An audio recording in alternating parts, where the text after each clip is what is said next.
Honorable Prime Minister, Honorable Attorney General and Minister for the Economy, ladies and gentlemen, thank you for attending the signature of the Fiji water and wastewater loan.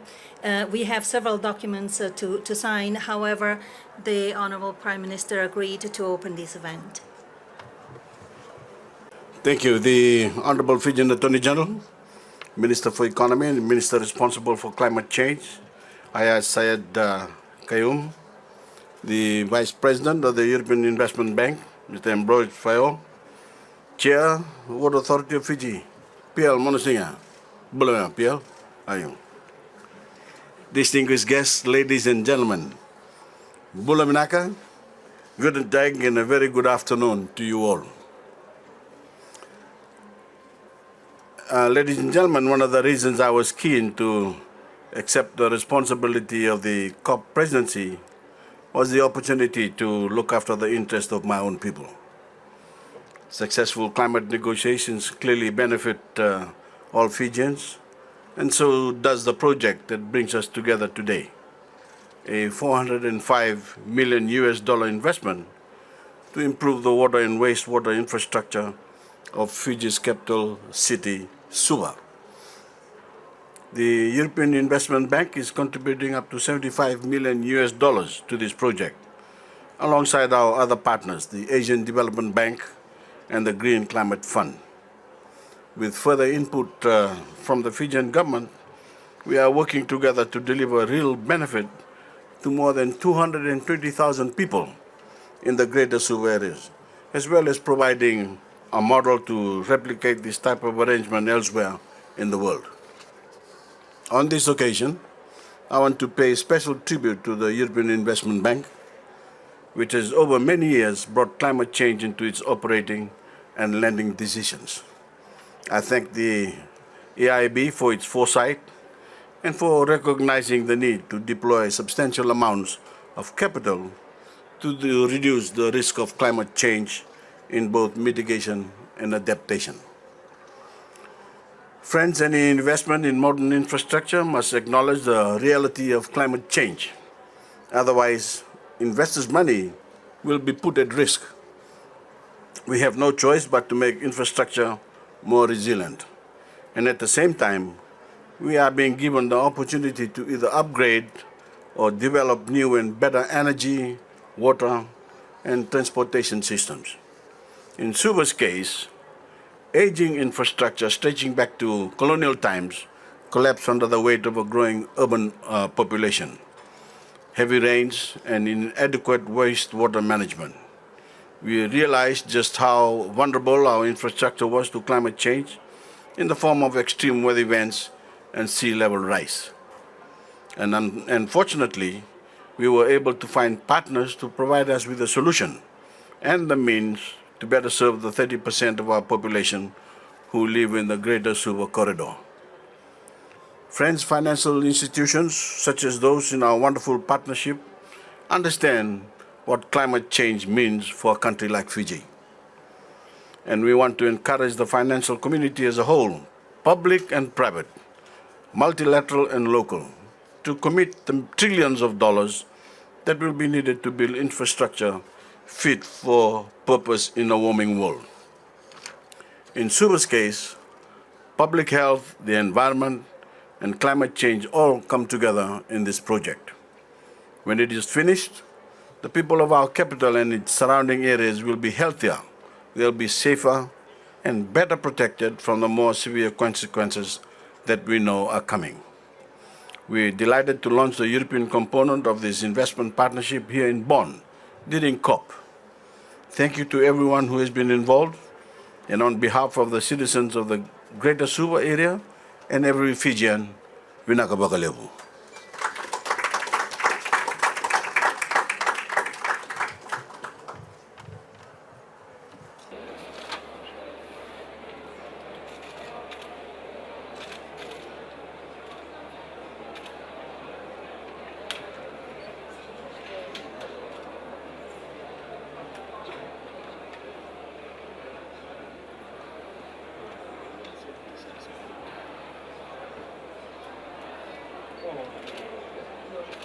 copies of the technical. The Fijian government is very delighted to actually sign this loan agreement with the European Investment Bank, as highlighted by the Honourable Prime Minister.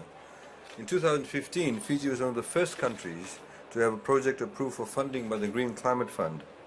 At pre-COP, we signed the financing arrangement with GCF and the co-financiers of the project, the ADB.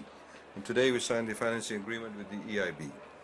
As stated at the pre-COP, during the signing of the first tranche of the loan from ADB, the Fiji Water and Waste Management Project is funded by a loan from Asian Development Bank to the tune of approximately $153 million, a loan from EIB, approximately $70 million, a grant by the Green Climate Fund, approximately $31 million, and of course the Fijian government itself is funding part of the project in excess of $150 million. This project aims to improve access to a sustainable water supply and sewage services to Fijians in the Greater Suva area, as highlighted by the Honourable Prime Minister, taking into account the growing population and the need for more resilient infrastructure. The proposed project concerns high priority investments in water supply and wastewater collection and treatment to provide safe water and sewage services, again in the Greater Suva and Nosori area, to approximately 300,000 Fijians. The water project will increase the current capacity of water supply from 150 megalitres to 190 megalitres in the Greater Suva area to meet the growing demand. It will build infrastructure to increase water production by 26% and wastewater treatment capacity by a whopping 164%. Additionally, the Water Authority of Fiji will be supported to improve the efficiency of its operations and quality of service delivery, including reducing non-revenue water at one stage which was in excess of 51%, water demand management and liquid trade waste management. The project will also support the government to develop and implement policy and regulatory reforms for water and sewage services to make WAF, or Water Authority of Fiji, a more sustainable and accountable institution. Technical assistance provided by the ADB for capacity development was provided to prepare these investments. In terms of sustainability of the project is targeted to meet the demand until 2033. Capacity building is also bedrock in ensuring that we have the people with the required expertise locally to oversee the building and maintenance of the project after its completion. We are grateful for the technical assistance provided by the EIB in about 10 or 12 different areas, which I'm sure the Vice President will probably talk about. Access, ladies and gentlemen, to financing such projects is very important, in particular to ensure that we account for adaptation and the effects of climate change. It is of course a key objective of the Fijian presidency of COP23. This project is an example of collaboration and partnership between different actors to provide climate finance towards a resilience building project, which is in line again with the presidency. And this is a perfect example of what we call blended finance, where you have different actors providing the finance. We also have grant funding, we have loan component from EIB, loan component from the ADB, and of course the state of Fiji is providing the funding too. So once again, to re-echo the sentiments of the Honourable Prime Minister, I'd like to thank the EIB for this partnership, and of course we can identify many other projects that you can participate in.